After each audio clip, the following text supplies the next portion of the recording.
much money, oh, but honey, ain't we got fun?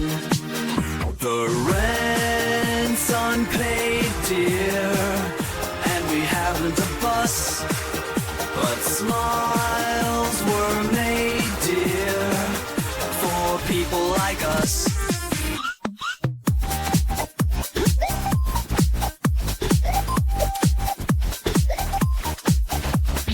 In the winter, in the summer, don't we have fun? Times are bum and getting bummer, still we have fun.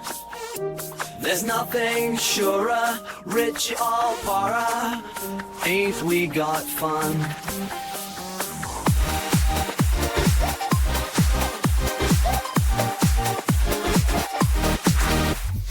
Every morning, every evening, ain't we got fun?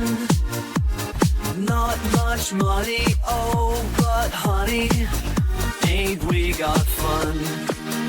The rent's unpaid, dear, and we haven't a bus, but smiles were made, dear, for people like us.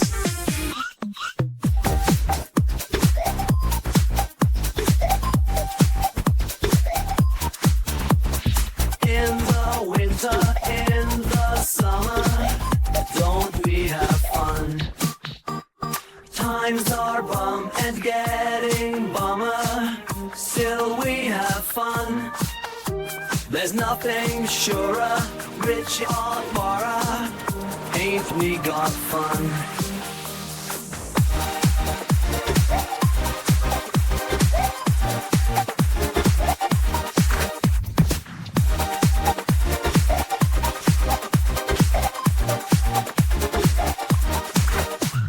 Lights are flashing, we're still dancing, ain't we got fun? No sleep, only beat enhancing, ain't we got fun? We chase the night, dear, let the sunrise wait.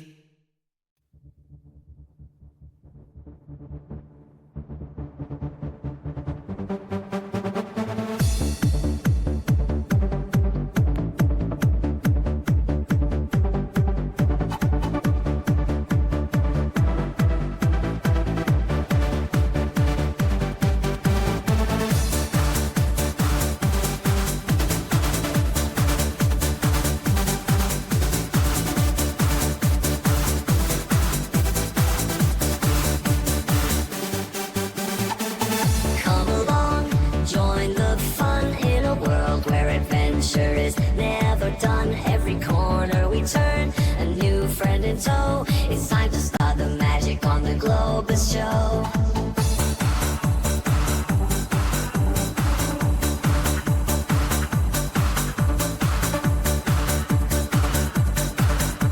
It's time to learn and grow on the Globus show.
adventure is never done. Every corner we turn, a new friend in tow. It's time to start the magic on the Globus show.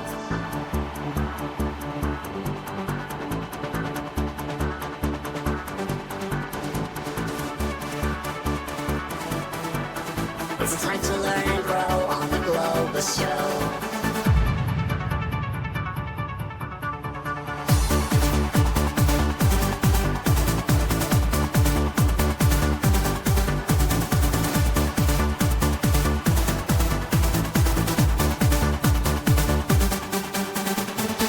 See the sights, so much to know. Across the lands, hand in hand, we join the flow. Discover wonders in the Globus Show, where every day's a brand new episode.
anymore. Don't wanna be all by myself. There we go. Picking up a lot of background noise too.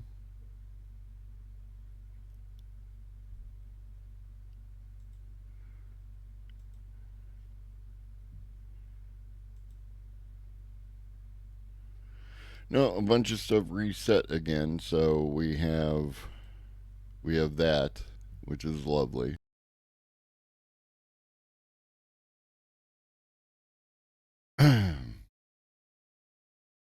Check, check, check, check, check, check, check. Okay.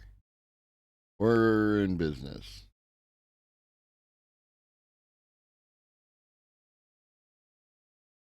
Morning, Cosmic. Thank you for letting me know that none of that had any sound to it. That's that's excellent. We love that for me. Okay. From the top. Absolute Miracle Breakthrough provides recipe for zero carbon cement. Concrete and steel production are major sources of CO2 emissions, but a new solution from Cambridge could recycle both at the same time. Throwing old concrete into steel processing furnaces not only purifies iron but produces reactivated cement as a byproduct. If done using renewable energy, the process could make for completely carbon zero cement. Concrete is the world's most used building material, and making it is a particularly dirty business. Concrete production alone is responsible for about 8% of total global CO2 emissions. Unfortunately, it's not easy to recycle back into a form that can be used to make new concrete structures. Scientists have, of course, been investigating ways to make concrete greener. That can include changing the recipe to switch out the most polluting ingredients, specifically limestone, or designing concrete so that it absorbs more CO2 from the air after it's laid. For the new study, Cambridge researchers investigated how waste concrete could be converted back into clinker, the dry component of cement, ready to be used again. I had a vague idea from previous work that if it were possible to crush old concrete, taking out the sand and the stones, heating the cement would remove the water and then it would form clinker again. A bath of liquid metal would help this chemical reaction along, and electric furnace, and an arc. Uh, Great. I'm a professional. And an electric arc furnace used to recycle steel felt like a strong possibility, and we had to try. An electric arc furnace needs a flux material, usually lime, to purify the steel. And this molten rocky substance captures the impurities, then bubbles to the surface and forms a protective layer that prevents the new pure steel from becoming exposed to air. At the end of the process, the used flux is discarded as a waste material. So, for the Cambridge method, the lime flux was swapped out for recycled cement paste.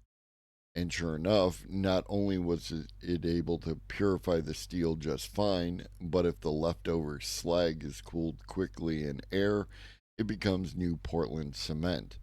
The resulting concrete has similar performance to the original stuff. Importantly, the team says this technique doesn't add major cost to either concrete or steel production and significantly reduces CO2 emissions compared to the usual method of making both. The electric arc furnace was powered by renewable sources. It could be essentially, uh, it could essentially make for zero emission cement. Excuse me. The technique has already been trialed in furnaces that produce a few dozen kilograms of cement. And the researchers say the first industrial scale trials are underway this month, where it would be producing about 66 tons of cement in 2 hours. Researchers say that the process could be scaled up to produce 1 billion tons of electric cement by 2050. Producing zero emission cement is an absolute miracle, but we've also got to reduce the amount of cement and concrete we use. Concrete is cheap, strong, and can be made almost anywhere, but we just use far too much of it. We could dramatically reduce the amount of concrete we use without any reduction in safety, but there needs to be political will to make that happen. As well as being a breakthrough for the construction industry, we hope that Cambridge Electric Cement will also be a flag to help the government recognize that the opportunities for innovation on our journey to zero emissions extend far beyond the energy sector. Yeah, but we're already transporting it somewhere, right? That's the thing is when we tear down cement, we are transporting it somewhere to do something with it. Usually it gets dumped in a hole in the ground, and instead of that, we could recycle it.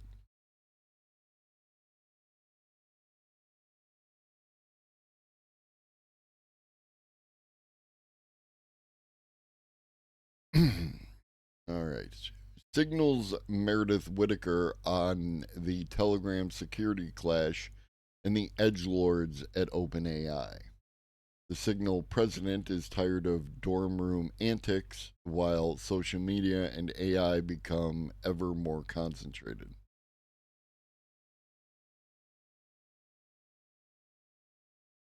Meredith Whittaker has had it with the frat house contingent of the tech industry. I sat down with the president of Signal at Viva Tech in Paris to go over a wide range of serious grown up issues society is facing, from disinformation to who controls AI to the encroaching surveillance state. In the course of our conversation, we delved into Signal's recent war of words with Elon Musk, Telegram's Pavel Durov, and given its controversial clash with Scarlett Johansson, Whitaker's candid thoughts about the leadership at OpenAI, which she likened to dorm room hijinks. Among other things, Whitaker is concerned about the concentration of power in the five main social media platforms, especially in a year when the world faces a large number of general elections, not least in the US, and Europe's reliance on US based external tech giants. She argued that loosening EU regulations won't actually help Europe compete with US tech giants or be good for society. She criticized the media's obsession with AI driven deepfakes while often ignoring how social media platforms prioritize hyperbolic engagement over facts. We also discussed surveillance advertising, the implications of the UK's online safety bill, the EU CSAM proposals, absolutely dangerous, and whether Telegram's Pavel Durov should spend more time making his platform secure than being followed by a photographer for his Instagram account. Toward the end, she revealed why she's spending the next 6 months in Europe. Take a look here. Hello, Stamp.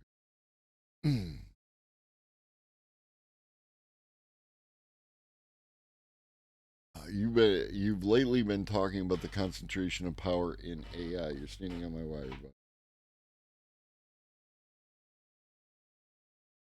and that this was important in the European context. Would you like to expand on that? The very short answer is that that's important in the European context because that power is not concentrated in Europe. Yes, that power is concentrated in the hands of a handful of companies that reside in the US and then some more in China. But when we're talking about this context, we're talking about the US. Dude, settle your hash. Stay, Stamping all over my wires, Stampy. The reliance of Europe, European startups, European governments, European institutions on AI is ultimately a reliance on infrastructures and systems that are created, controlled, and rebound back to the profits and growth of these handful of companies. Now, the context we're speaking in is May 2024. Now, I don't know how many months we have till the election. I'm refusing to remember that right now. But we're looking at a very real possibility of a Trump regime and of a more authoritarian style U.S. government, and that part of the Republican Party has had its eye on controlling tech and particularly social media for a very long time. So, those are considerations that should all be taken together in analysis of what is AI. Who does AI serve? And why, again, should Europe be concerned about concentrated power in the AI industry? There's a debate in Europe around accelerationism and accelerating technology. Some European entrepreneurs are frustrated by European regulation. Do you think that they're concerned about possible European regulation, perhaps of the EU slowing down the pace of technological progress? Justified. It's raining. Pardon me. I come from the academy. What is the academy? Camping, I need my hands. You can chill, but I need my hands. What is the academy?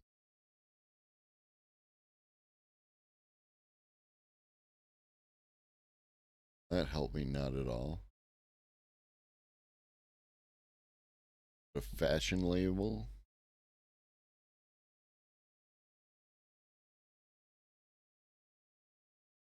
Her name again? Meredith Whitaker.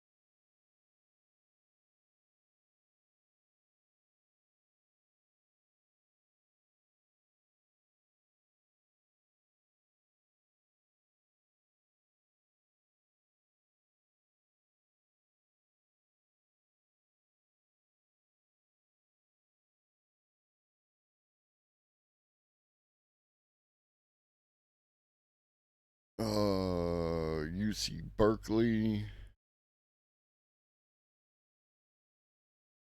Don't see any academy. Must be one of those.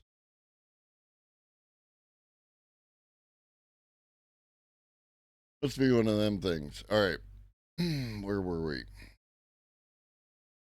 So I'm a stickler for definitions. I want to unpack that a little. Is the premise here that without such shackles, Europe would be free to build competitors equal to the US tech giants? That's a presumption. That's not true. They know this is not true. Anyone who understands the history, the business models, the deep entrenchment of these companies also knows it's not true. There may be frustrations with regulations slowing down your Series B, but I think we need to look at a definition of progress that relies on casting off all guardrails that would govern the use and abuse of technologies that are currently being tasked with making incredibly sensitive determinations, currently being linked with mass surveillance infrastructure that are now accelerating new forms of social control that are being used to degrade and diminish labor. Is that what we want? Is that progress? Because if we don't define our terms, I think we can get caught in these fairy tales. Sure, some guys are going to be solidly middle class after they catch out, and that's good for them. But let's not conflate that with progress towards a livable future. Progress towards a socially beneficial governance structure, progress towards technology that actually serves human needs, that is actually accountable to citizens. Now, my appreciation of Meredith Whitaker is a um, more of a libertarian style. Um,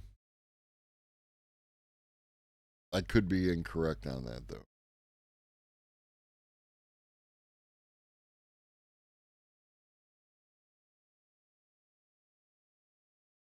And she owns Signal, by the way, or is the CEO over at Signal. Oh, is there anything else I want to touch on in this? Otherwise, it'll be in the Discord, or you can check it out on the TechCrunch website.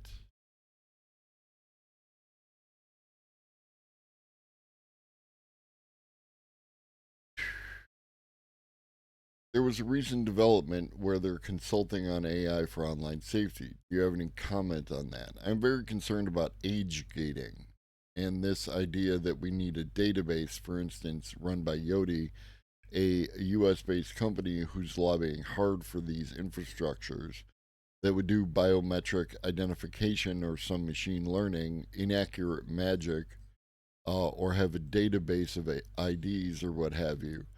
That means you effectively have to log in with your real identity and your age and other information they want in order to visit a website. You're talking about an incredible mass surveillance regime.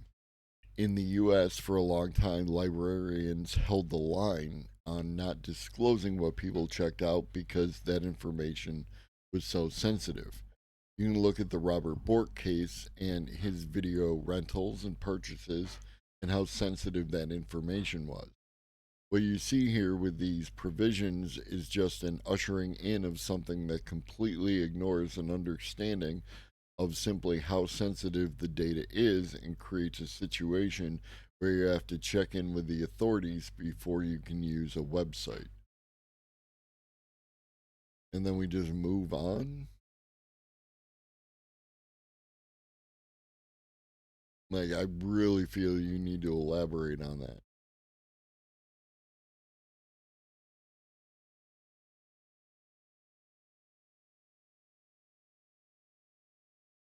You're certainly concerned, or you're clearly concerned about the power of centralized AI platforms. What do you make of the so called decentralized AI being talked about by Emad Mostek, for instance? I hear a slogan, give me an argument, give me an architecture. Tell me what that actually means. What specifically is being decentralized? What are the affordances that attend your special version of decentralization? So nothing. You can absolutely critique um this decentralized AI as a concept, but also like I don't know. Whitaker says a bunch of things that sound good and then like but it's all surface level.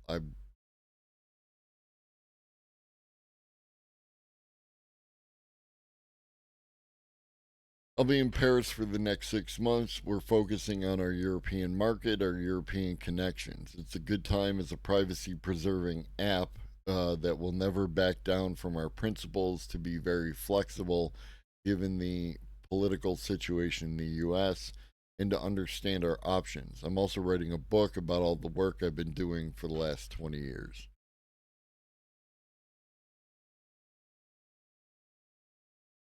Anyway.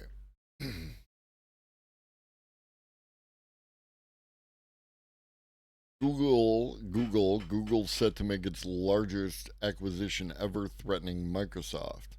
Google's purchase of HubSpot is in line with its goal to take market share from Microsoft, says one analyst. Google parent Alphabet is reportedly making headway in its bid to acquire the $30 billion marketing software company HubSpot. The deal, which would be Google's largest ever acquisition, is part of the company's strategy to compete with Microsoft in the cloud applications market.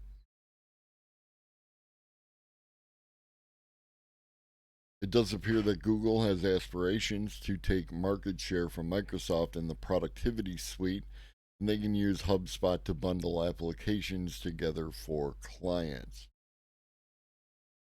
Google is the third largest cloud services provider, but holds less than half of the market share of Microsoft. So we have Amazon, AWS at 31%, Microsoft at 24%, Google at 11, Alibaba at 4, and Salesforce at 3%.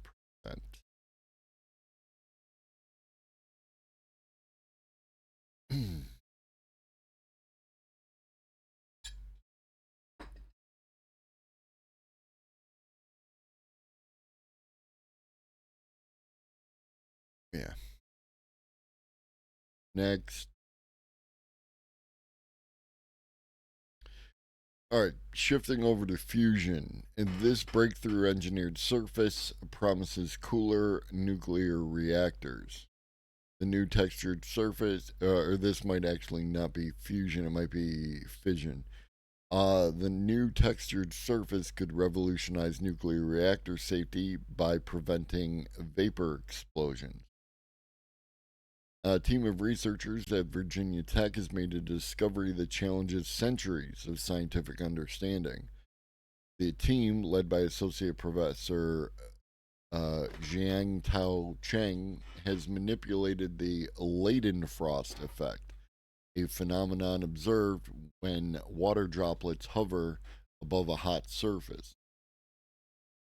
The Leidenfrost effect, named after German physician Johann Gottlob Leidenfrost, occurs when a liquid, in this case water, comes in contact with a surface significantly hotter than its boiling point.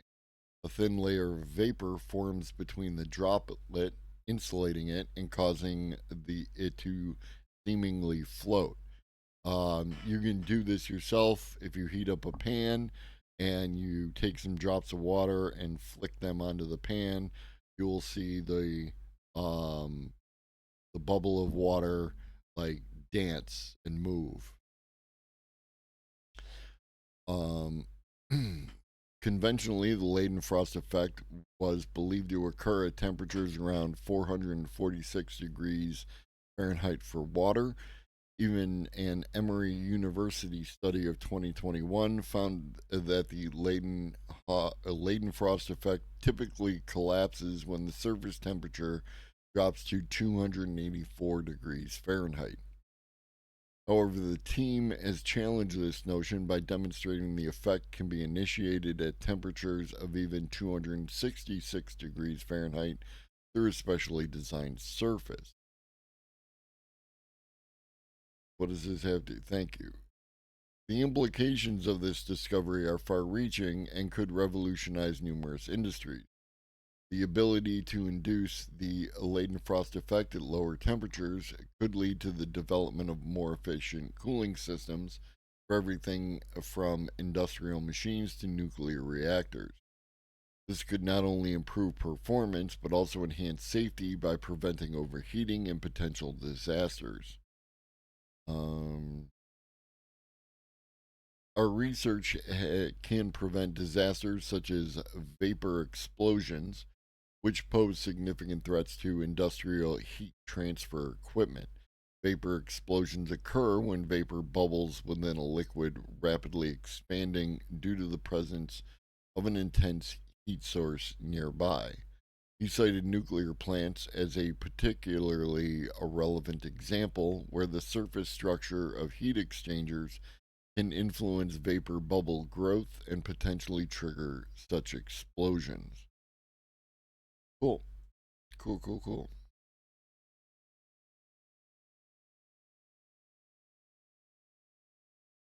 We're going to talk about the humane AI pin.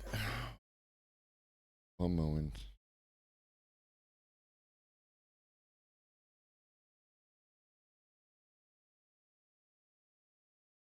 Okay. Is that better? Good. Technology, baby. You gotta love it.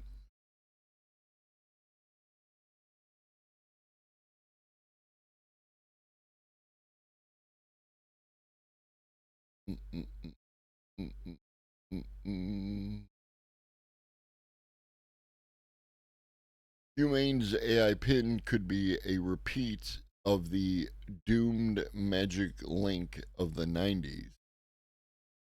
Both Humane and General Magic were formed by ex Apple employees, and both companies brought Apple's blind spots into their products. Critically speaking, Humane's AI pin is not off to a great start. Many have condemned the device as unnecessary and cumbersome. YouTube legend Marquez Brownlee deemed it bad at almost everything it does, basically all the time.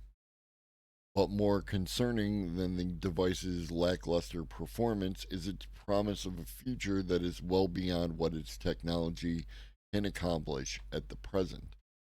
In that fashion, Humane's AI pin harkens back to the erstwhile software darling General Magic, with similarities in each team's culture, vision, and development.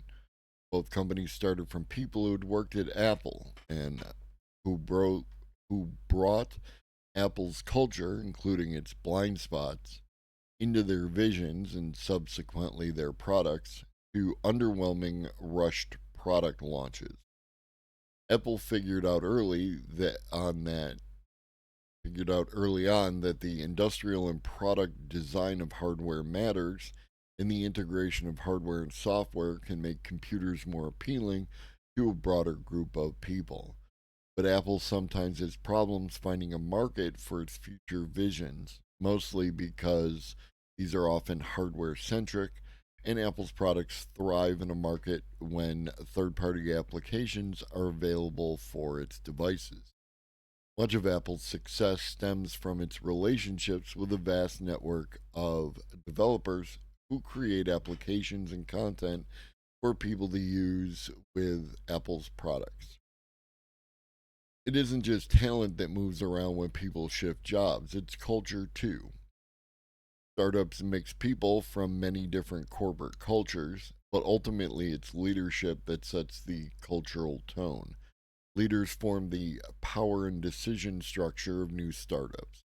As such, Apple's visionary culture often moves with the people who leave Apple to create new companies. It was evident at General Magic, and it's showing up at Humane with two ex Apple leaders guiding the development and design of the AI pin.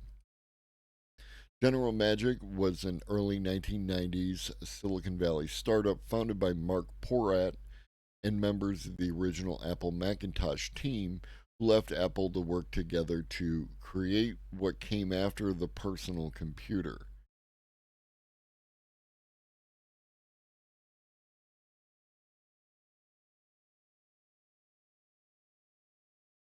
So it looks like they created a smartphone. Morning, Red Hobbit. They aim to reinvent telecommunications using a new technology that they called Magic Link, which was developed as a next level communication device and network that would condense analog desktop clutter. The team modeled Magic Link's interface to look and behave in many ways like the Mac, but smaller and more focused on communications. Similarly, the Humane AI Pin wants to be a smaller version of the iPhone, but one that is focused on seamless communications. Previously, Humane founder Imran Chowdhury was a designer at Apple for 19 years, and Bethany Bongiorno was a director of software engineering for 8 years, managing iOS, macOS, and the original iPad products. Chowdhury is renowned for designing the app grid layout on the iPhone, an interface that enables people to view and organize their apps, but fails when it comes to app interoperability and visibility. So for apps in the dock, many require a few flicks of a finger to access, which can put the kibosh on UX fluidity. It seems that Humane's AI Pin is attempting to solve the iOS flat organization and interoperability problem by removing visual organization and order and instead using AI, specifically voice command and data collection, as the glue to condense all the various apps together. But AI isn't robust enough to do this well yet, and as such, the AI pin still requires an app to offer visualizations and contextual understanding to what has been done with the AI while wearing the pin. The post mortem documentary General Magic detailed the history of Magic Link and illustrated the huge gap between what was envisioned by the founding team and what was actually released. General Magic was constrained by the tools of the time, and the initial sketch and vision, shown as a hardware idea, was something in a form factor akin to today's smaller iPhones. The Magic Link hardware, software, and internet limitations combined to create a product that was sold as a future vision, but was created with the technology that was available for production at the time, which was substantially different. While the product team believed Magic Link was not ready for market, the business side pressured the team to ship. It isn't known whether Humane's AI pin had the market pressure from partners to ship, but it clearly wasn't ready. Its biggest flaws being the AI assistant that lags and a battery that, even with a built in spare, can't hold up the product's ambient intelligent promise. Yeah, and when you see, and I feel like there might have been some dunking on the Humane pin from OpenAI with their recent unveiling, the same one with the Sky slash Scarlett Johansson debacle, um, because of the speed, right? GPT 4.0 Omni giving you that speed of response, um, is exactly what people are looking for from these Humane pins, these Rabbit R1s, these types of devices. A quick interface, um, but then it also, you still require the capabilities to actually do something with that conversational interface. Now, I stand firmly in the camp that believes that conversational interface is the way of the future, but we're not there yet. We definitely have a ways to go before that is it just the integration required. Um, Nobody has built that yet. There are signs of what we could do, but it isn't solidly there yet, and therefore we're still in the early days. All right. Feds add 9 more incidents to Waymo robotaxi investigation, especially now by rushing products. Exactly, Red Hobbit. Like, it's time and place, right? You need everything in line, and by moving early, they established their product in the market, but they established it as an embarrassment rather than as, something that everybody wants, right? It's not the new iPhone, it's the new what? What was that MP3 player that Microsoft pushed out? It's not even that, because that thing actually worked. Federal safety regulators have discovered 9 more incidents. Zune, thank you. Incidents that raise questions about the safety of Waymo's self-driving vehicles operating in Phoenix and San Francisco.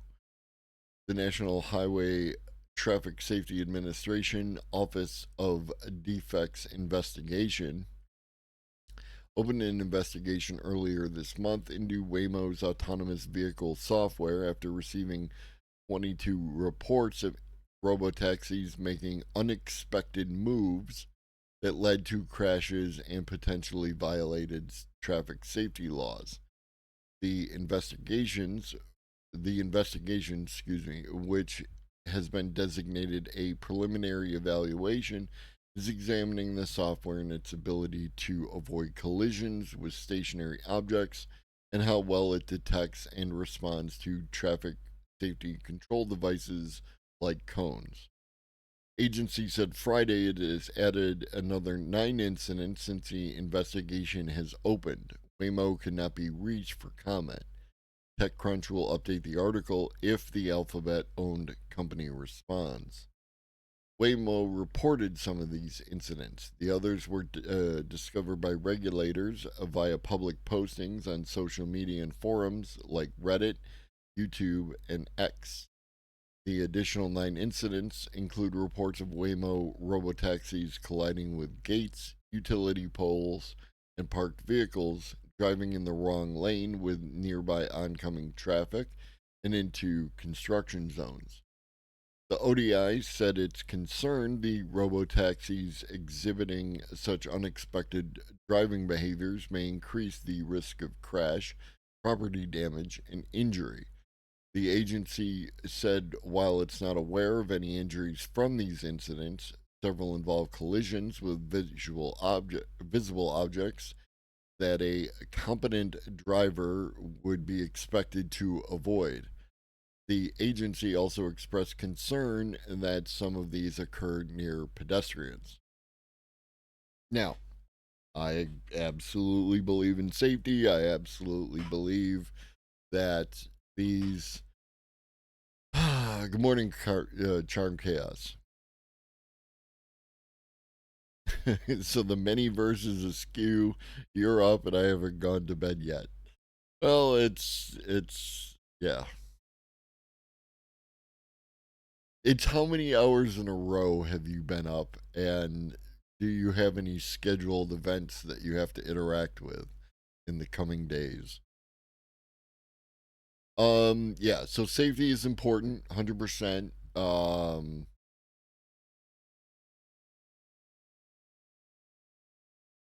I like government oversight. No issue there. My concern with these things is always that I want to see, like, I want to see a balanced investigation into this, like, because again, I see people drive, right? When you see people drive in a particular way, and a lot of them are not competent drivers who avoid the things, right? How many, damaged vehicles do you see in a day? How did those vehicles get damaged? Some of it you can tell by where the damage is, um, as to like whose responsibility it was. You know, um, if you see damage to the front bumper, right? Then that is the responsibility of the driver in that vehicle.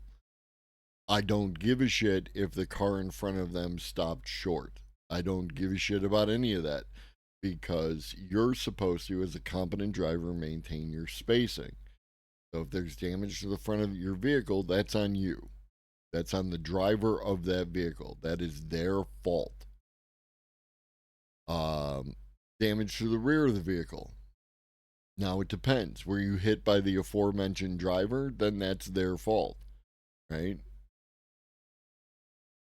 Is that more centralized where you backed into something that you couldn't see because you don't have your awareness set properly, you don't have your mirrors set properly, something like that? There's a lot of things that humans do that we're asking the robots to do better, and I just want the robots to be more competent than the humans because humans are terrible at this. How about the vehicle in front reversed into you? That would be fair. How did that happen?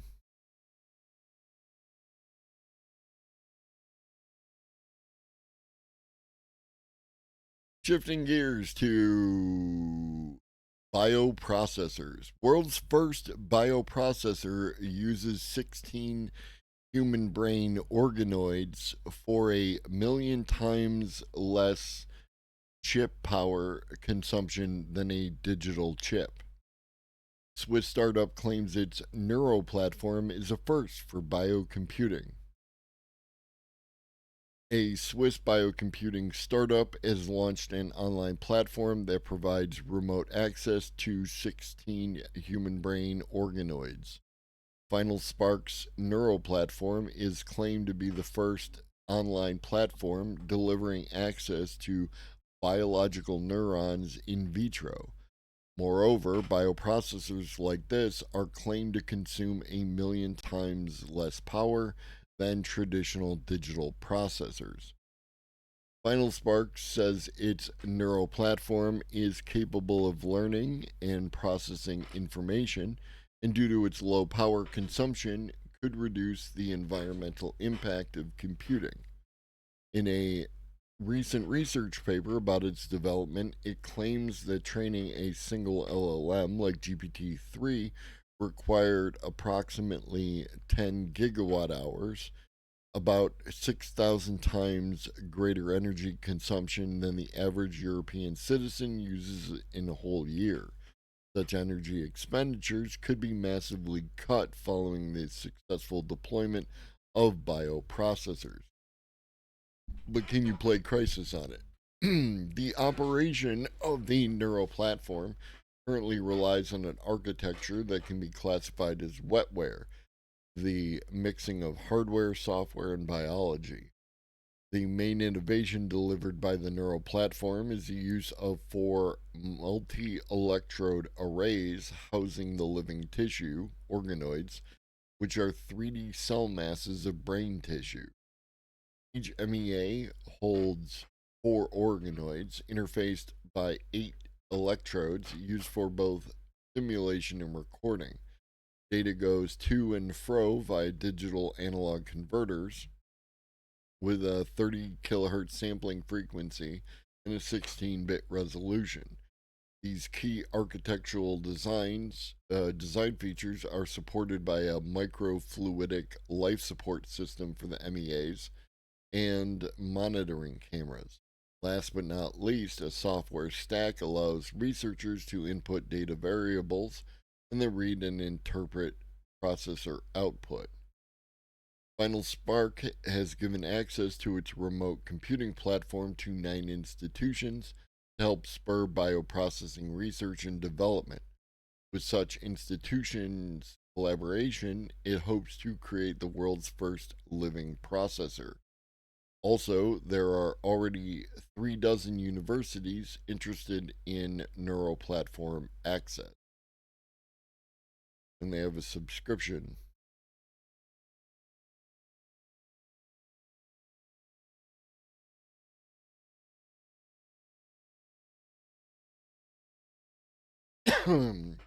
Silicon chips can last years, sometimes decades. The neuronal structures that form bioprocessors are also said to have a long lifespan, but are only suitable for experiments that run for several months. Initially, the firm's MEAs would only last a few hours, but refinements to the system mean an organoid lifespan currently expected to be around 100 days. Yeah, no, that's what they're doing, right?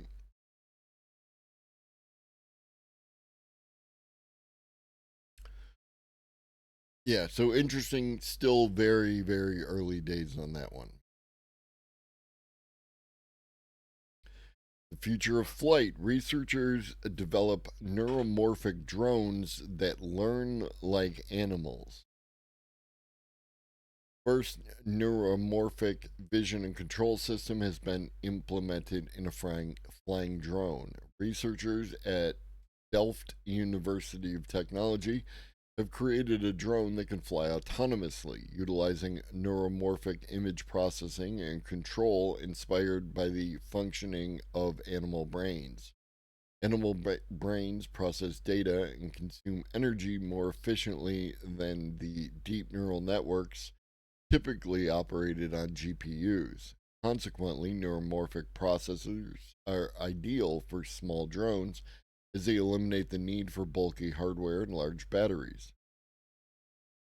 The results are extraordinary. During flight, the drone's deep neural network processes data up to 64 times faster and consumes 3 times less energy than when running on a GPU. Further developments of this technology may enable the leap for drones to become as small, agile, and smart as flying insects or birds.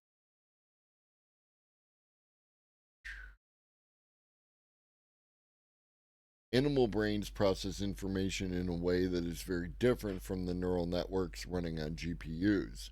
Biological neurons process information asynchronously and mostly communicate by electrical pulses called spikes. Since sending such spikes costs energy, the brain minimizes spiking, leading to sparse processing. Inspired by these properties of animal brains, scientists and tech companies are developing new neuromorphic processors. These new processors allow to run spiking neural networks and promise to be much faster and energy efficient. The calculations performed by spiking neural networks are much simpler than those in standard deep neural networks. Whereas digital spiking neurons only need to add integers, standard neurons have to multiply and add floating point numbers. This makes spiking neural networks quicker and more energy efficient. To understand why, think of how humans also find it easier to calculate 5 plus 8 than to calculate 6.25 times 3.45 plus 4.05 times 3.45. This energy efficiency is further boosted if neuromorphic processors are used in combination with neuromorphic sensors, like neuromorphic cameras. Such cameras do not make images at a fixed time interval. Instead, each pixel only sends a signal when it becomes brighter or darker. The advantages of such cameras are that they can perceive motion much more quickly, are more energy efficient, and function well both in light or dark and bright environments. Moreover, the signal from neuromorphic cameras can feed directly into spiking neural networks running on neuromorphic processors. Together, they can form a huge enabler of autonomous robots, especially small, agile robots like flying drones. Very cool.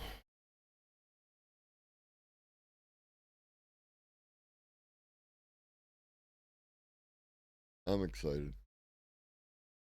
You can tell.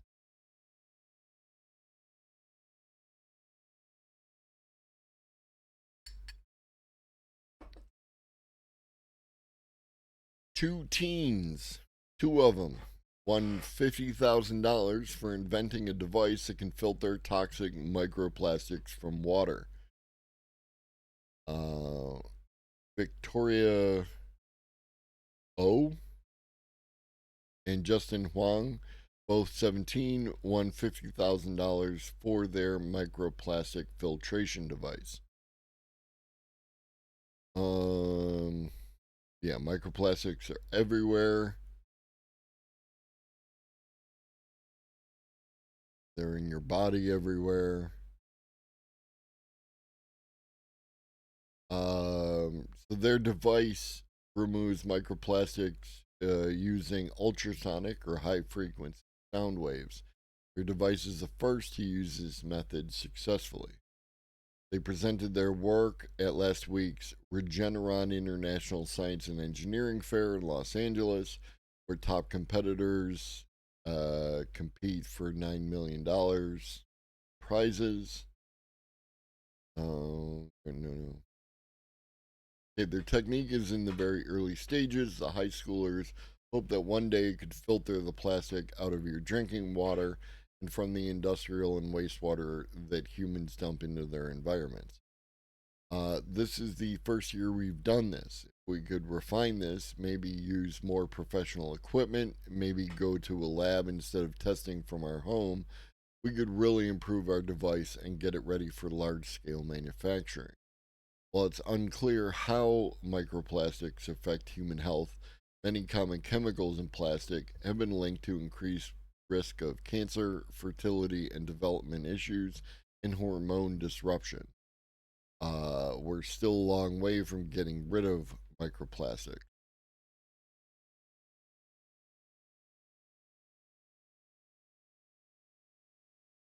So yeah, we need this. We need it today. Device is remarkably small, about the size of the pen. It's essentially a long tube with two stations of electric transducers. They use ultrasound to act as a two-step filter. As water flows through the device, the ultrasound waves generate pressure, which pushes microplastics back while allowing the water to continue forward. What comes out of the other end is clean, microplastic free water. They tested their device on three common types of microplastic: polyurethane, polystyrene, polyethylene. In a single pass, their device can remove between 84% and 94% of microplastics water.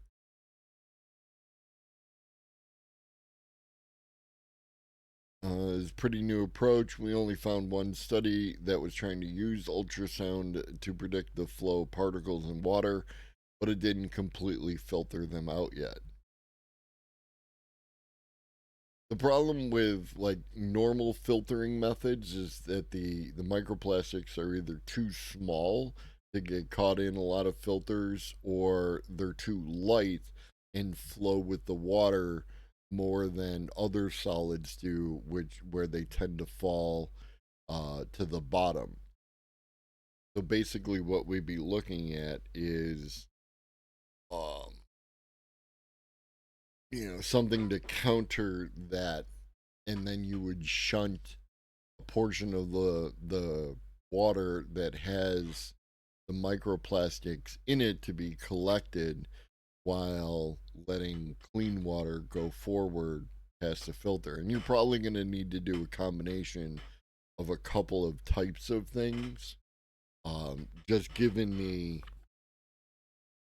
the sheer volume and size of what you're dealing with. Um, so here's hoping. And then if we can take that plastic and turn it into graphene and hydrogen, then you could conceivably do it all for free. A tech giant you probably never heard of wants to put a data center in a shoebox. Build using 1,000 3D superconducting chips at 20 exaflops. It would be 20 times faster than the most powerful supercomputer on Earth. Potentially huge boost for AI and quantum computing. To counter the strain on global energy resources due to accelerating computational demands, yes, AI, we're looking at you. Research Institute IMEC is suggesting a radical shift away from traditional computing methods. Its solution, detailed in IEEE Spectrum Engineering magazine, involves exploiting the fundamental properties of superconductors to greatly reduce energy consumption, thereby creating an innovative superconducting processor. This promising technology has been in development for a couple of years so far. Uses standard CMOS fabrication techniques, which can potentially offer computing power that is 100 times more energy efficient than today's best chips, and which could lead to a computer that fits a data center's worth of computing resources into a system the size of a shoebox. IMEC's research involved designing a new kind of processor from the ground up, with close collaboration between CMOS engineers and full stack development teams. IMEC switched from using niobium as its superconducting material to the related compound niobium titanium nitride, as it can withstand temperatures used in CMOS fabrication without losing its superconducting capabilities. The resultant superconducting chip, optimized for AI processors, resembles a typical 3D CMOS system on chip. However, one significant difference is that most of the chip must be submerged in liquid helium to ensure optimal operating temperature close to 4 Kelvin. Uh, yeah.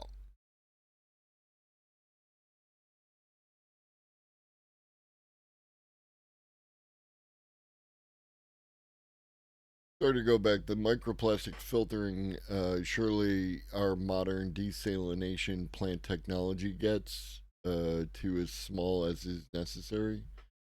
Micros surely our modern desalination. I'm not sure. I think there's a translation issue.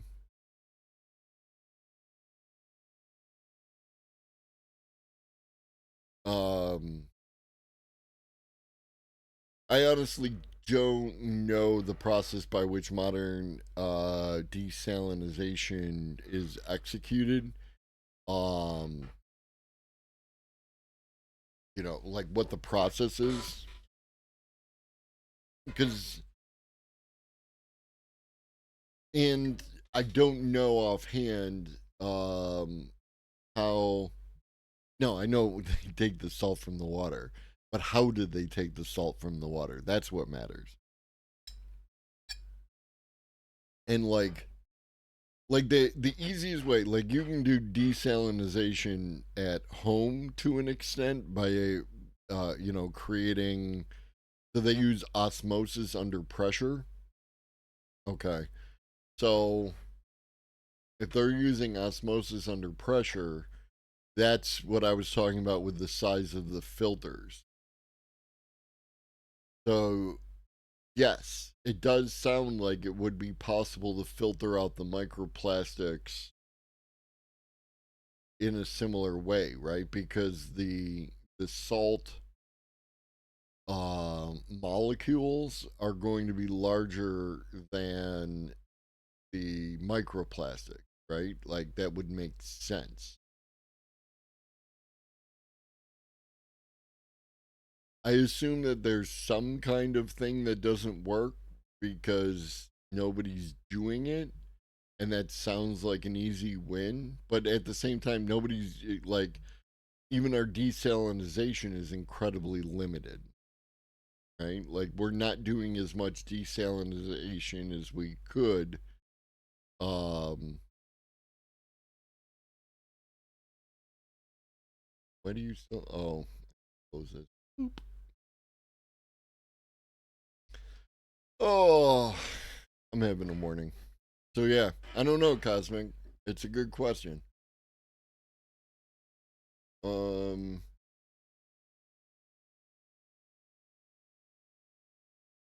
yeah, like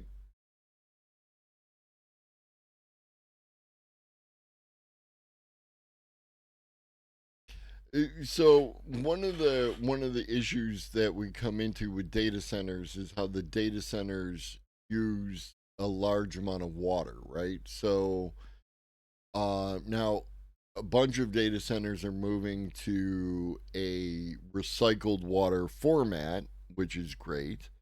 However, um,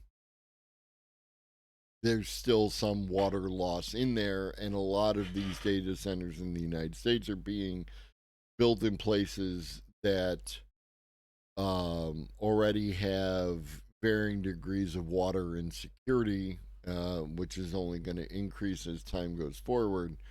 Um, if yada yada. So under those circumstances, like,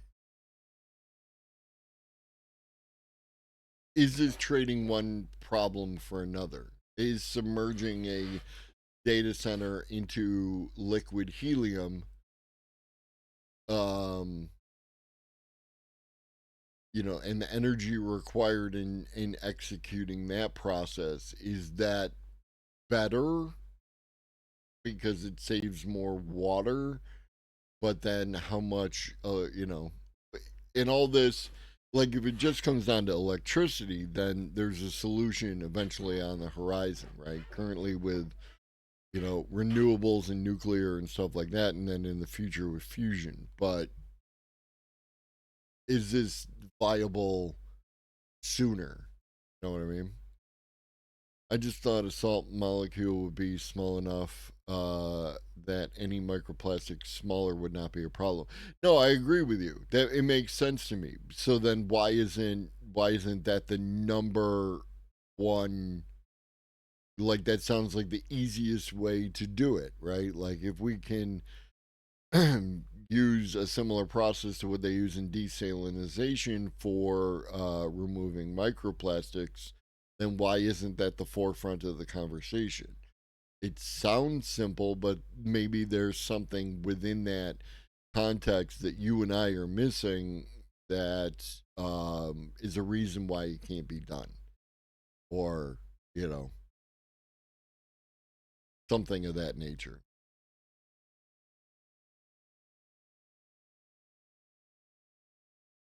Blip, blip, blip, blip, blip, blip, blip, blip. All right, 3 more articles. Um, we'll be doing the evening show at 5 p.m. Um, morning, Adam. Just in time for the end. Um, evening show 5 p.m. We're gonna be wrapping up some videos that we haven't had a chance to get to yet. If you're watching this on YouTube, of course, like, subscribe, and hit the bell to stay notified. And join us here over at twitch.tv, Globus underscore the underscore elder. Yeah, like it is. A wise man once told me that if you want to do well on Twitch, it's all about um, consistency and like that. And so if I can be here at 7:30 a.m. Eastern, then I will be here at 7:30 a.m. Eastern. There's a lot of news. There will always be a lot of news. So I will be here, and I will hope that you will be here too. Solar hits above its weight in powering U.S. Energy transition. Solar farms generated less than 6% of the electricity produced by utilities in the United States in 2023, but that annual share vastly understates the critical role that solar plays in enabling power firms to accelerate energy transition efforts. On a day to day basis, solar plants can have such disruptive influence on system electricity flows. The utilities have been forced to develop capabilities to rapidly curtail output from other sources and store surplus supply for later use. In turn, that resulting agility and emerging ingenuity throughout the energy sector is helping to accelerate global energy transition efforts by forcing power systems to more efficiently accommodate large swings in clean power output. With supplies of all forms of renewable energy set to rapidly grow, utilities that learn to maximize the volume of solar power within generation systems today will be best placed to help drive the further evolution of energy systems in the decades ahead. All right, so looking at the charts, here's your coal, right? This is natural gas, is gray section. Red section is your nuclear, which is stable, right? Like we're not doing enough creation of new nuclear, but you can see the expansion of this yellow section here, which is the renewables. And in your renewables, um, the white here is wind, which appears to have peaked last year, and as a percentage of overall production, it's gone down a little bit. Excuse me. This Blue is conventional hydroelectric, so you talk about dams and stuff. And then solar photovoltaic is expanding its footprint.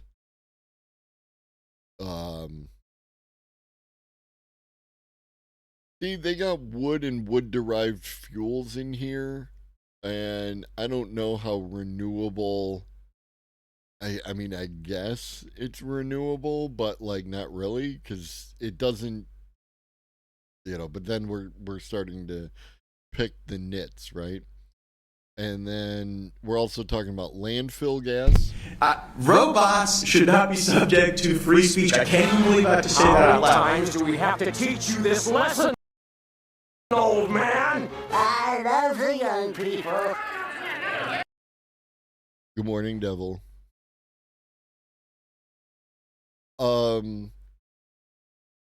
So yeah, landfill gas, which is when you this message is indeed highlighted. You paid $10,000 to make that joke, or 10,000 channel points to make that joke. I hope it was worth it. Landfill gas is where you dump a bunch of stuff into the hole, and then you cap the hole. A lot of garbage produces like methane and gases like that. Then you can siphon off those gases in order to burn them for power. Bio biogenic municipal solid waste. That sounds like poop. Um, Other waste biomass, and then you've got geothermal. And geothermal looks to have been stable for like ever, right? Little bits here and there variation, but it's good. I mean, the trend is good. That's ultimately what's important. Solar's overall share of U.S. power output may currently be small, but it's growing fast, with output expanding by 155% between 2018 and 2023. That growth rate compares with a 56% expansion in wind power and a 22.4% swell in natural gas fired output over the same period. To accommodate growing renewable supplies and make good on commitments to reduce power sector emissions, U.S. utilities reduced coal fired power generation by 41% from 2018 to 2023, which cut coal's share of the power mix from around 30% to 16%. And that's going to continue to drop due to the EPA's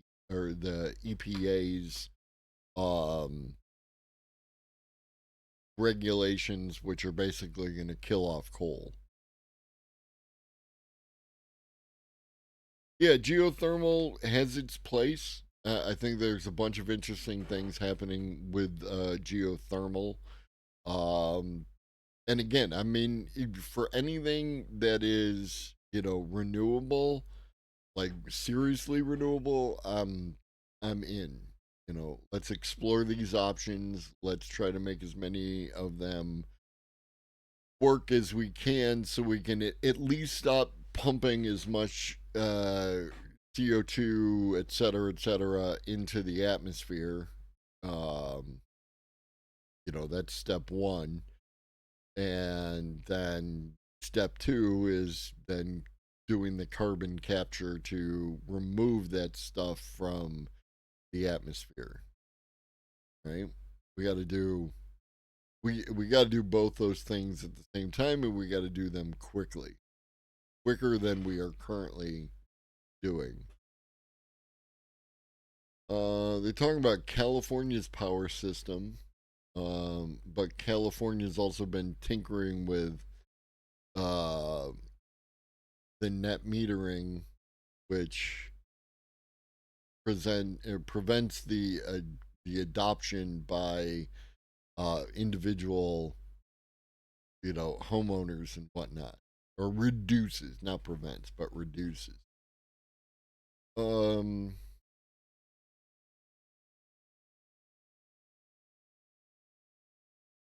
So the state also accounts for 25% of national electricity supplies generated from solar, but it's an enduring challenge to turn the state's abundant sunshine into reusable electricity without distorting power markets.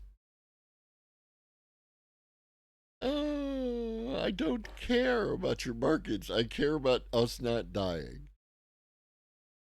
As more and more solar plants were connected to California's grids over the past decade, power prices in the state came under increasing pressure in the middle of the day when solar output peaks.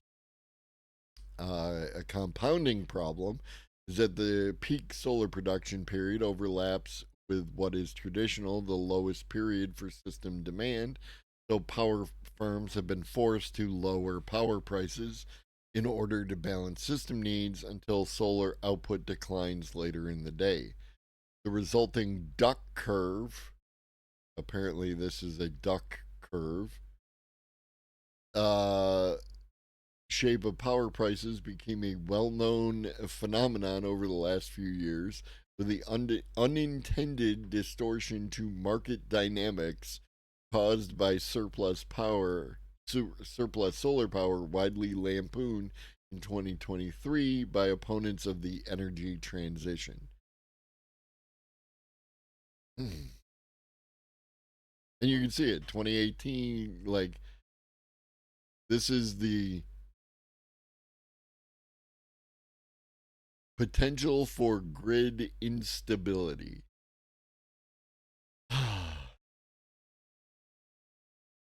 The volume of California's solar output has increased further so far in 2024, with solar electricity generation through May 23rd running 27% ahead of the same period in 2023.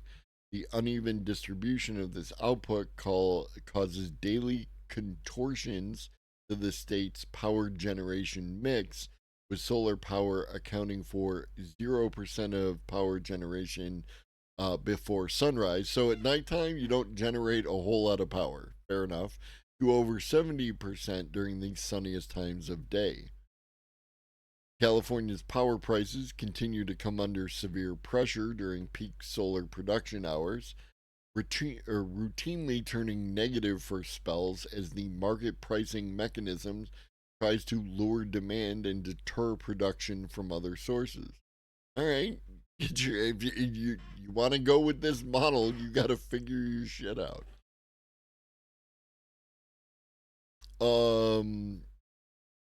To alleviate the impact of system imbalance caused by runaway solar output, California utilities had deployed networks of utility scale batteries that can absorb surplus power during peak solar production to be discharged when the sun goes down. Great, sounds great. Then battery network is still being built out.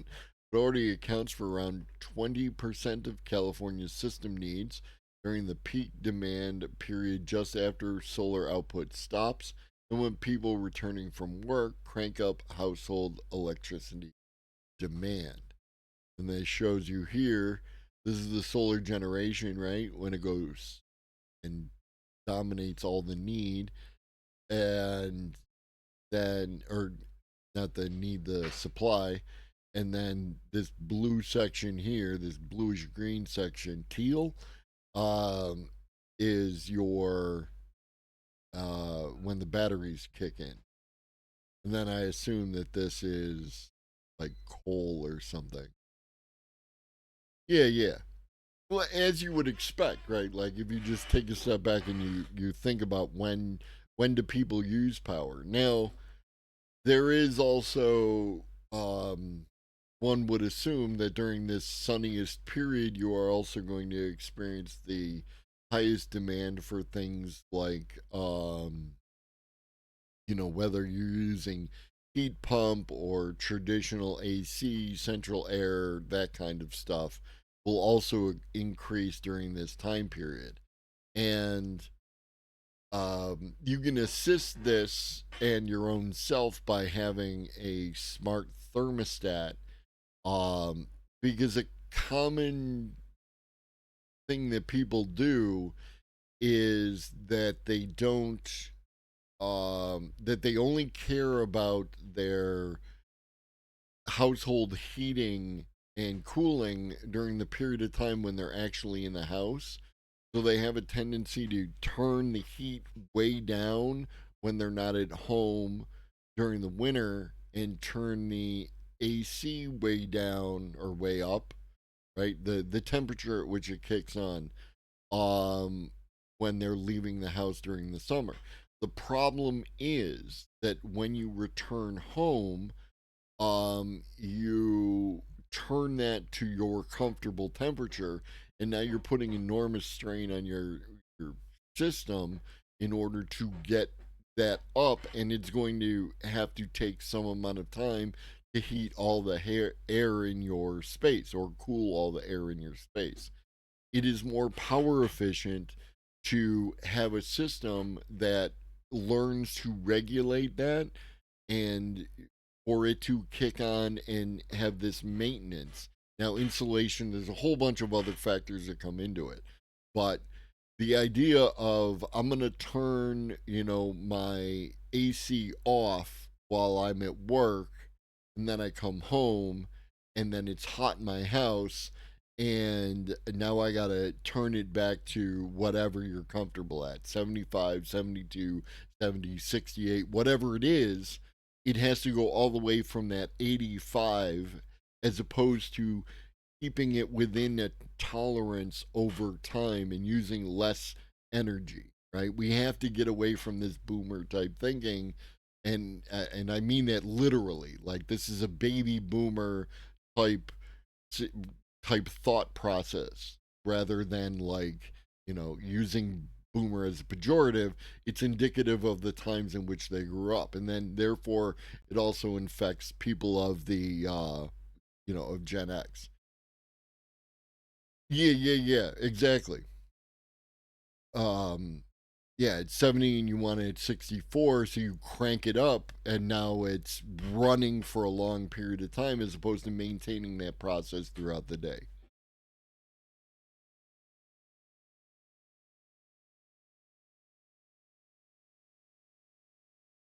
Yeah, well, that is what you were taught, Red Hobbit, and what I would say is the opposite is the case, right? Like, get a smart thermostat. Of course, if you can, your mileage may vary due to a variety of circumstances. If you live in an apartment, you might not have the option to do so.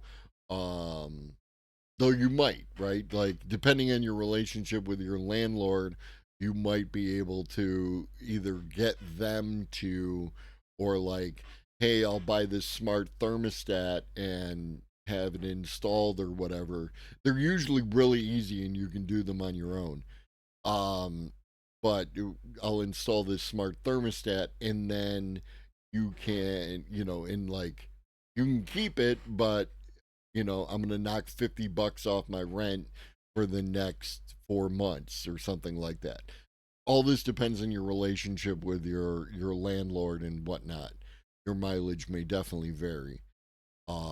But it is in your interest to do that, because a learning thermostat learns the time when you're home, and then you are capable of it's going to lower your usage, right? It's going to lower the amount of electricity and gas and whatnot that you use. In this, where district heating and cooling would come in to best efficient, sure, right? Like, there are many solutions. Um, while we're waiting for people to get their shit together and petitioning for those solutions, we we have to figure out what we can do between now and then, right? And that's ultimately where I fall in, right? Like, I'm all for great ideas. I'm all for big ideas, right? Let's do big ideas. And then while we're waiting for the big ideas to get into place, um I'm also going to act as if, and I'm going to move accordingly based on the current meta, you know. While I think that You know, like let's do fusion, right? Fusion is great. In between now and then, we have to act as if fusion is not here, and then how are we going to deal with our electricity issues? If we're just going to do what we're already doing until fusion shows up, that's not a plan. That is, kicking cans down the road and bullshit. AI pierces the secret life of plants. Latest AI tools and computing advances are providing a more detailed view of plants and their interactions with the world that could help breeders develop more resilient crops and farmers plan for a far different future. Why it matters: a growing global population needs to be fed using less land, all under the pressures of degrading soil, pest, disease, and climate change. These are huge challenges, and we're trying to address them on many different scales, from the epidemiological to the molecular.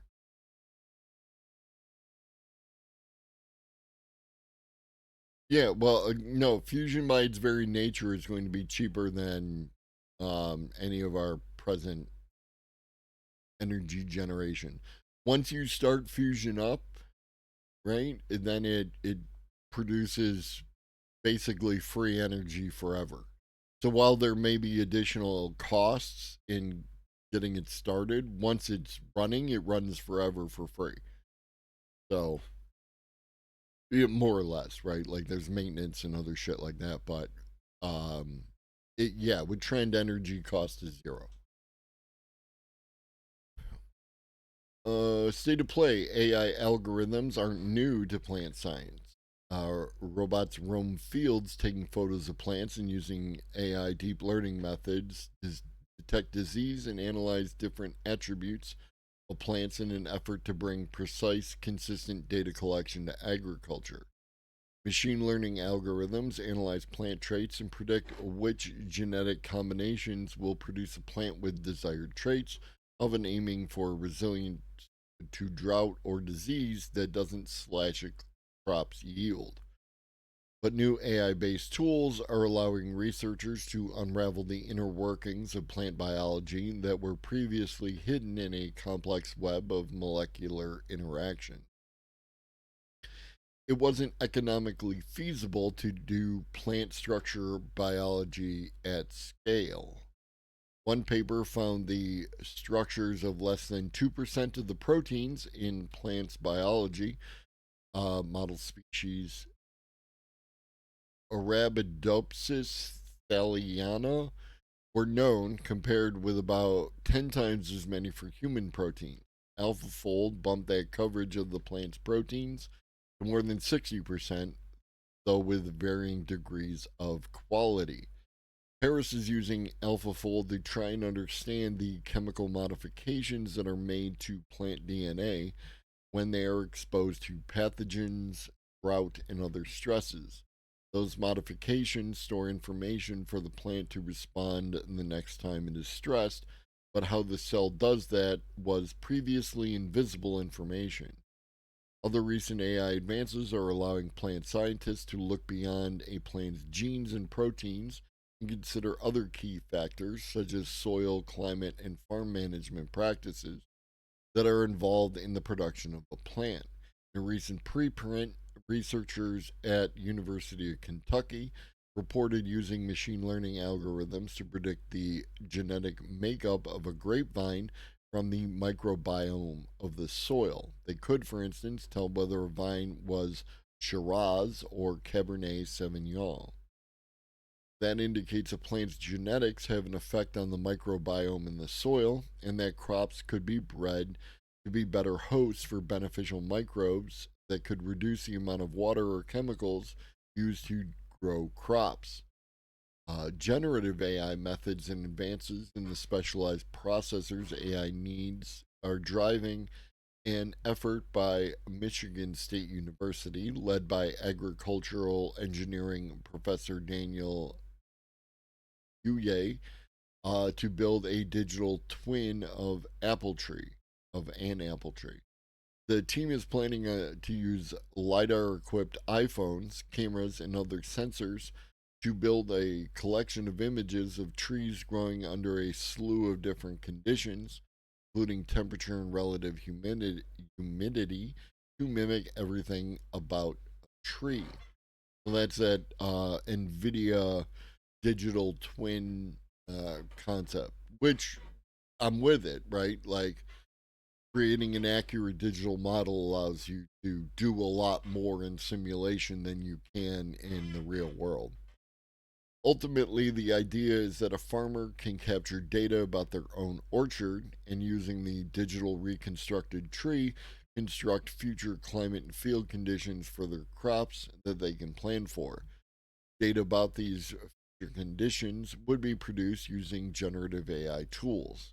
Combine your digital twin model with the model that predicts the weather to, other models. You combine all these together and they can give you much better data analysis than just looking at the tree can do. Generations of farming knowledge are being challenged by rapidly evolving climate change.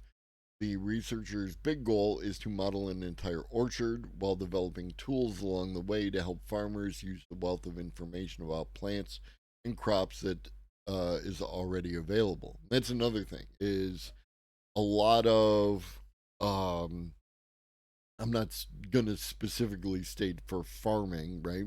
But it's indicative across, a great many fields, is the idea that you only have so much information, right? And that information is going to inform your behavior.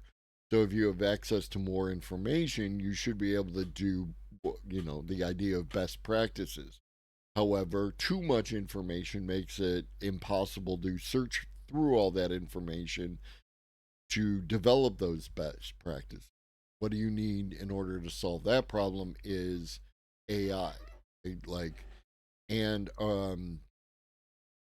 I would say like a responsive AI, that initiates information rather than just reacts to queries, right? Like, I don't I don't know what I don't know, right? This is a common problem. You don't know what you don't know.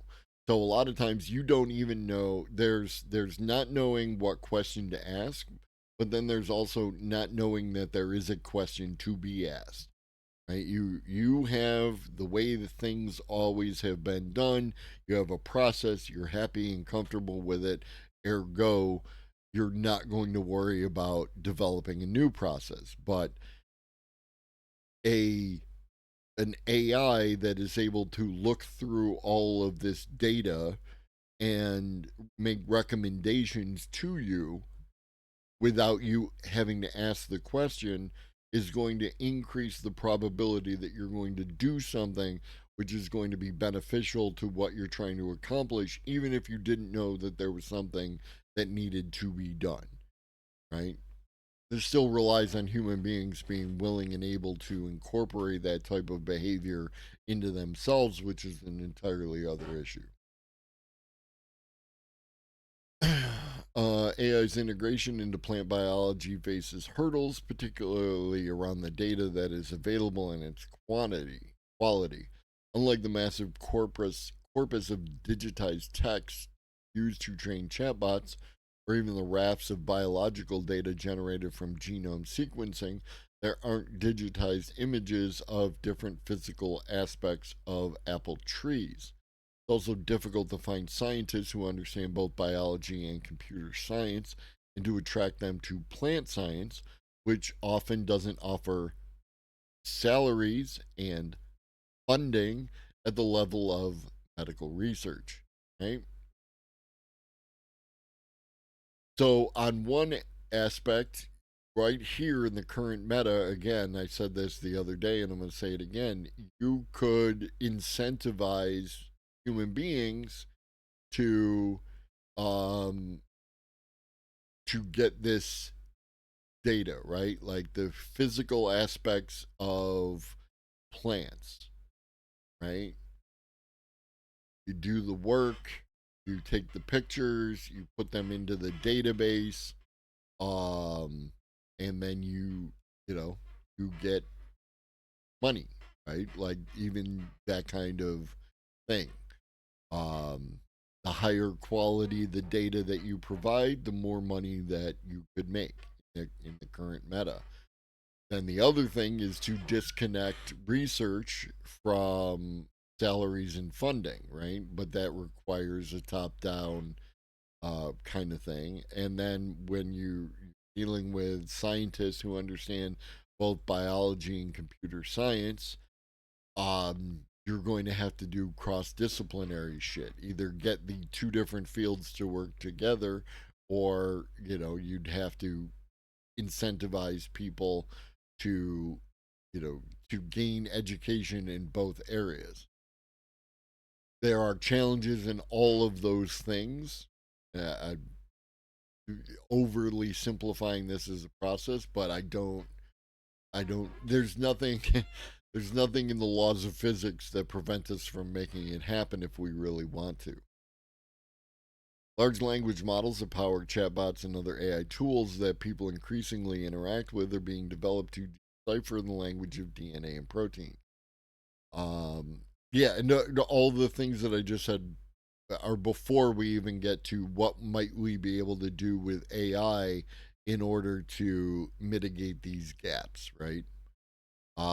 Let's go ahead and get those. The neuro, where are we?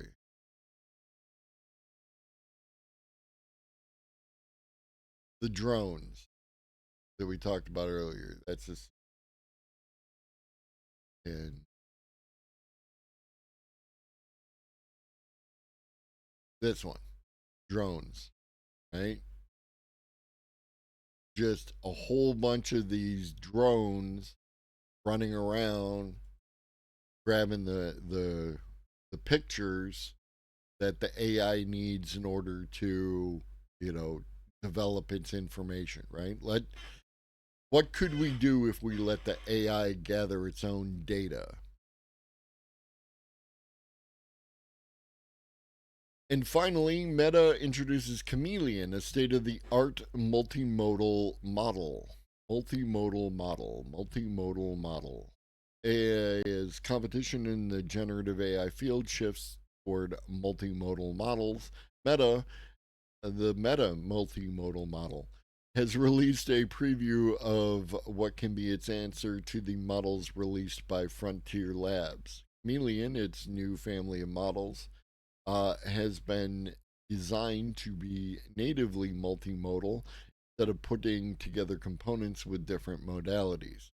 This is the process that Google used with Gemini, right? Native multimodality versus what ChatGPT did, which was to add components to its text based LLM.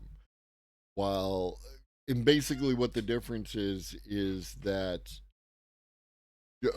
again, to grossly oversimplify, natively multimodal understands video and picture natively, where an LLM with multimodal features has to convert it into text to go into the LLM, right?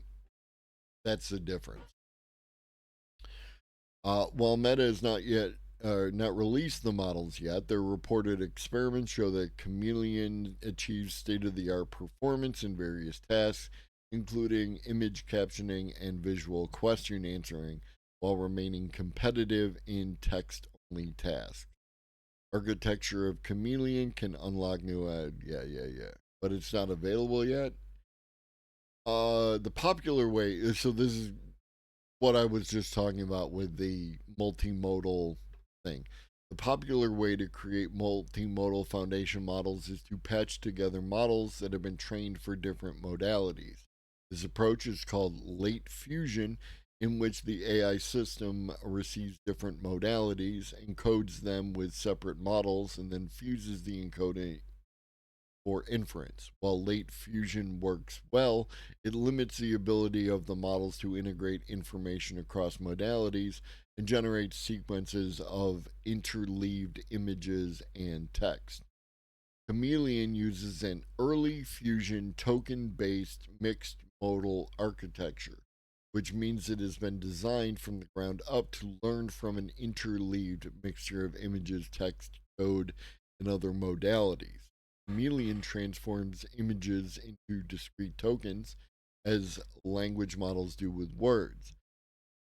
Excuse me. It also uses a unified vocabulary that consists of text, code, and image tokens. It makes it possible to apply the same transformer architecture to sequences that contain both image and text tokens. According to the researchers, the most similar model to Chameleon is Google's Gemini, which also uses an early fusion token based approach. However, Gemini uses separate image decoders in the generation phase, whereas Chameleon is end-to-end model that both processes and generates tokens.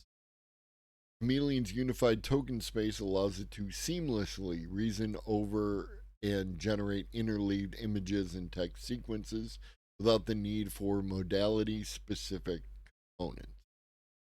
So it's neat. When do we get it?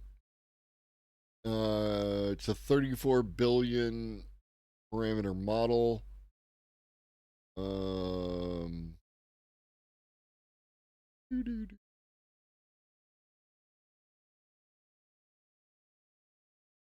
No idea. So now we're in the if and when stage. If they release it, when will they release it? All right, so that's it for today. Not many of us here today. I assume a lot of people are sleeping.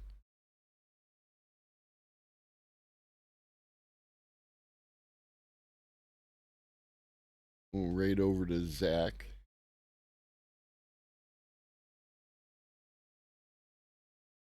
Do do do do do do do do do do.